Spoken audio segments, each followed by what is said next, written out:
Hey guys, Wavejump here, and welcome back to another video, and today we are going to be covering particle setting spawn and playing/stopping sounds. Currently we are at 309 subscribers. Thank you for 300 subscribers, by the way. I believe that my last video came out just around as I was hitting 300 subscribers, but since I pre-record them, of course, I hadn't hit it yet. I should also mention that next week there will not be a command block tutorial. There will be a slightly different video. I am going to be in finals, so I don't have a lot of time in order to actually record a video, so I have a pre-recorded video coming up then. Alright, anyways, yeah, so again, we're covering particle setting spawn and playing/stopping sounds, and as I'm going to be heading over to a platform, I wanted to thank my patrons on Patreon for supporting me. Currently I have Shatter supporting me on Patreon, and yeah, if you want to support me as well, go ahead and check the link in the description down below. Alright, so the first command we are going to be covering is the particle command. And particles, and actually I'm going to turn down my volume for now, particles are important in that, well, they let you see certain effects. For example, here's an explosion. I do have a texture pack on, which is why it's purple, but yeah, or for example, I have here a bunch of snowball poofs. But, you know, this is a super useful command for map making, but of course you need to know how to use it in order to actually have it work. Alright, so in order to use the command, and I'm going to make my GUI scale bigger here, since that way you could see the command, you're going to do /particle, because we're covering particle, right? And then you choose the name of the particle. So this part is one of the more difficult parts, because you have to figure out what the particle's name is. So if you press tab here, you'll notice there are a ton of different particles.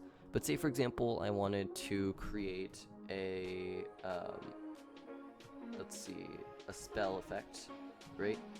And then XYZ means where you want it to summon. So I could, for example, let's take a look here. This direction is towards positive X, so we're going up in X that way. So we're gonna go here, and we're gonna go one ahead of us, so it's gonna be, and then we're also gonna go one upwards, so it's gonna be basically eye level with us. And then XD, YD, and ZD have to do with the direction it goes in. I'll go more in depth with that in just a little bit, but for now we're just going to set those to 0, 0, 0. Speed is how fast it moves. I'm just going to keep that at 1. Count is how many particles appear. Again, I'm going to do 10. Mode is force or normal. So I believe that it's been a while since I've actually researched this, but if I remember from my last particle tutorial, force basically means that it'll show up for the player even if they don't have it within their, even if they're not looking directly at it. So of course, if you want to make sure that the player sees it, keep it on force, but otherwise you could just do it normally. I'm going to do it on force just to show you that it works that way. The players you want to show it to, so I could have it show up for just a specific player, but I'm going to do it to everybody, so add a. And parameters. I actually have never messed around with parameters, but if you want to see more in depth about particle command, let me know and I'll make an advanced tutorial on it. But anyways, all you notice when I run this, it runs that spell effect right there in front of me. Just like that. And what I could do, of course, is I can make it more obvious in front of me. Right, there it is right there. And I believe with parameters, you could probably do things like change the color. But of course, that's pretty fine to not deal with now. Because as you could tell here, you know, obviously adding an extra number after it doesn't really do anything. So that's probably something you'd have to research into. But yeah. So that's the basic particle command. So say, for example, I wanted to make a large explosion. I would do particle large explode. And our coordinates that we're doing it at are 45, 135. We're doing the default size. We're doing a speed of 1, 10 particles, and at a normal speed. So when I run this here, there we go. We have that explosion right there. And that is at 45, 135, as I can confirm right now. Okay. So another thing, for example, is the snowball poof. And this is where I'm going to be going over the size of the particle using XD, YD, and ZD. But you'll notice, you know, we just have this particle summoning inside the command block. Nothing too special. But say, for example, I wanted it to be slightly bigger. Well, so the first direction we have is the X direction. We know that X direction goes that way, right? So if I set the X direction to 1, you'll notice it now moves that way. So it actually kind of stretches out in a radius of 1, both the left and to the right. Or at least from this direction.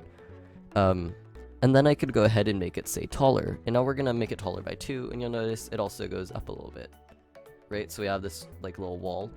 And then I can move it also move a little bit in the other direction. And now you notice we have this almost like tornado-looking sphere of snowball poof particles, and of course I could change the particle here. So say for example Angry Villager does that really cool effect there. Actually surprised I'm not getting a ton of lag right now. The barrier particles, which yeah, these can get a bit out of hand. You could do the block crap particles, which make it look like you're breaking a block, but since there's no block specified, it uses a missing texture particle. I mean, this is just something that's a lot of fun to play around with. Block dust, which well, you don't see anything right now because again there's no block specified. Let's choose a fun one. There is damage indicator, which looks like doesn't actually show up as a particle either. We have depth suspend, which is like these end particles. They look really, really cool. Let me just find another fun one. We have end rod, right? So these end rods that automatically add particles in. And again, this is something pretty new. It looks like actually they're not going to show up right now. But yeah, anyways, you can probably get the point. And oh, you know why? I forgot to add a space after end rod. There we go. Now you notice we see these little shimmering effects in the air around us. So you could do a lot of cool stuff. But yeah, actually here's a note from last time I was working on this, which is, yeah, force does change render distance, which is good to know. I completely forgot I had that note.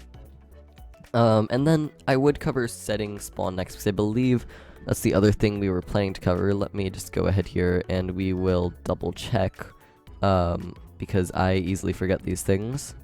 And yeah, but I'm actually going to go straight ahead and move on to playing and stopping sounds and cover setting spawn last, because I figured that playing and stopping sounds is probably something that more people are interested in. And yeah, so of course playing and stopping sounds, pretty important if you're a Mac maker, and this goes well in hand, of course, with words are difficult. This goes well in hand with the particle command. Alright, and what I'm going to do when I play a sound here is I'm going to try not to be talking here, because I know that this is probably going to override my voice. And yeah, so what we're going to do here is we're going to play around with a little bit of play sound here. And play sound is the command you use to play sounds, as might be a bit apparent to you. Alright, so / play sound, and then you do a sound. So again, this works a lot like the particle command. So if I press tab here, you'll notice there are a ton of different sounds. So for example, I could go, I could do, let's look through these and see if there's anything fun. There's ambient sounds, there's different entity sound. There used to be one that I would use actually I think I might have the name of it over here. Yeah, or actually it's playing. I think I had it maybe at the end here. Anyways, there's one that's fun that's like a level up noise. I can't remember what it is anymore. But anyways, we're gonna go for example to, let's see, let's go to, see, it's always really tricky to find these. I'm gonna go to item .bottle.fill. Alright, then I choose the source. And this is a bit complicated if you don't ever mess around with the Minecraft sound menu. So if I go to the sound menu, then you notice there are a bunch of different sliders here. So I have jukebox, snow blocks, friendly creatures, ambient environment, players, voice speech, hostile creatures, weather, and master volume. So I could choose to play in any of these categories. Now, when it comes to playing sounds, I like to do it in master volume, because then if somebody has their volume on, no matter what, they'll hear it. But say, for example, I wanted to do it in, yeah, let's actually just do it in master for now. And there we go. Now again, which players will hear it? We're just going to do everybody. And the location where the sound will start, we'll just do it at our current location. Volume, as far as I could tell, there isn't much of a change, but I think like 10 or 100 is really the max before it doesn't make any difference. And then pitch is, yeah, we'll just do 1 for now. And then pitch is the actual pitch of the sound. So if you want it to seem really slow sounding kind of and really low, then you do a really low pitch, and this goes from 0 to 1. And if you want it to sound faster, you know, you could do like 2, or sorry, not 0 to 1 then. I think anyways, you could play around with the pitch and have it sound differently, but we're going to keep the pitch at 1 for now, so pretty average. And minimum volume is how loud basically the lowest points of the sound will sound, is from what I understand. So I'm going to keep that at 1, and here we go. So now we'll hear this in just a second. Right, so we have this bottle filling sound, but let's play around with some of the parameters. Okay, so first off, let's increase the volume. Yeah, so as you can tell, I'm pretty sure there might not even be a difference between 1 and everything else, so I'm pretty sure you just go between 0 and 1, so I do 0.1. It's obviously a lot more quiet, but going up to like 10 or 100 doesn't do anything.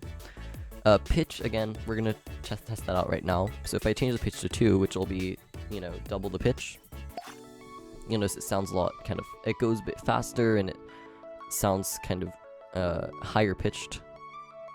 And it looks like you can only go up to 2. I could do 0.5, which will be half the normal pitch. Or I could do 0.1, which will be a really low pitch. And I could say, for example, let's change the pitch to normal, right, change the minimum volume. I'm not going to deal with that, though, because really there's not much we're going to change with that.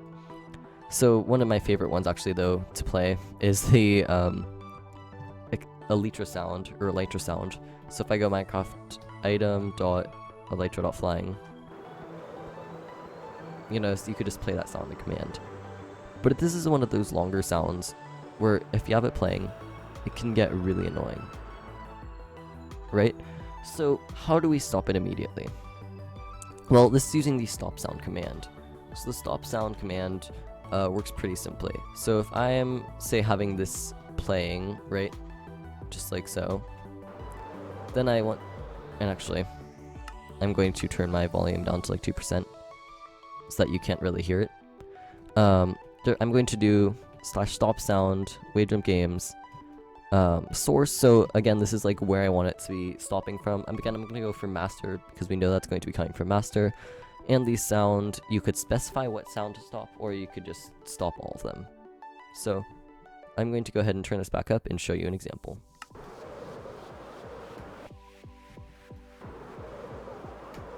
Yep, and you'll notice as soon as I do that, it goes ahead and stops it. Alright, so now that we've done all that, we know how to play sounds, we know how to deal with particles, so let's move back on and learn about setting spawn. Alright, so in order to set spawn, actually I'm going to stay here. There are 2 commands. There's set world spawn and spawn point. So the way Minecraft spawns work is, first off, you have your spawn point, and your spawn point is what your personal self will go to when you die. So, for example, if I had slept in a bed, that bed would become my spawn point.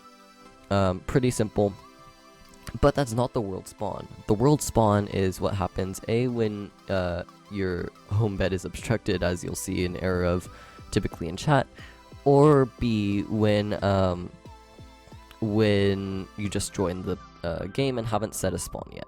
Okay, so when I go ahead here and let's start set world spawn here, right? And you know, if I die here, then I actually still spawn back here because that's where my spawn point is. So obviously set world spawn isn't going to do anything for me since, well, that's not my spawn point. So now if I set my spawn point here and I die, I should go ahead and respawn right here just like so. And I respawn as well, interestingly, where I was looking when I do that command. And you could do that to any player, so you just do spawn point and then the player's name. It doesn't work set world spawn, but yeah, it's a very rudimentary command, but that's why I typically, like, I have myself spawn right here facing forward, / spawn point, and / net world spawn. So yeah, pretty basic, and I hope you guys have enjoyed this video.